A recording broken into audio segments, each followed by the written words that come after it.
On a tous besoin d'avoir un bon cœur, d'avoir une bonne nature. Parce que c'est la meilleure méthode pour résoudre nos propres problèmes et la meilleure méthode pour apporter des bienfaits concrets aux autres. Un bodhisattva, c'est un être qui a développé le bon cœur suprême. Grâce à son amour, sa compassion, il développe le souhait de prendre sur lui la responsabilité de venir en aide aux autres, d'utiliser sa vie humaine pour développer toutes ses qualités et d'éliminer tous ses défauts. Un bodhisattva est un bienfaiteur de ce monde, un être qui œuvre à chaque instant pour le bien de tous les êtres vivants. Tout le monde a le potentiel de développer son bon cœur.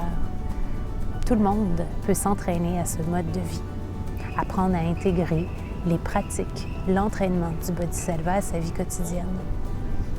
C'est un des enseignements les plus pratiques enseignés par Bouddha, accessible à tous et transformateur.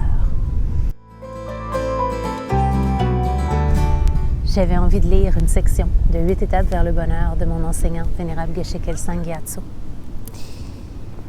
qui dit « Tous les problèmes de la société, comme la guerre, la criminalité, la pollution, la drogue, la pauvreté, l'injustice et les disputes dans les familles sont le résultat d'un esprit égocentrique qu'on appelle la préoccupation de soi.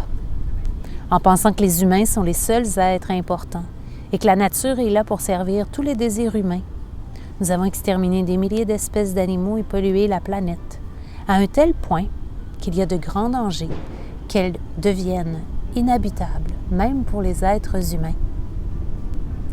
Si tout le monde se mettait à se préoccuper du bonheur des autres, la plupart des problèmes majeurs de ce monde seraient résolus en quelques années. » Alors, durant cette fin de semaine, on va apprendre à développer notre esprit qui considère le bonheur des autres comme étant important, comme ayant de la valeur.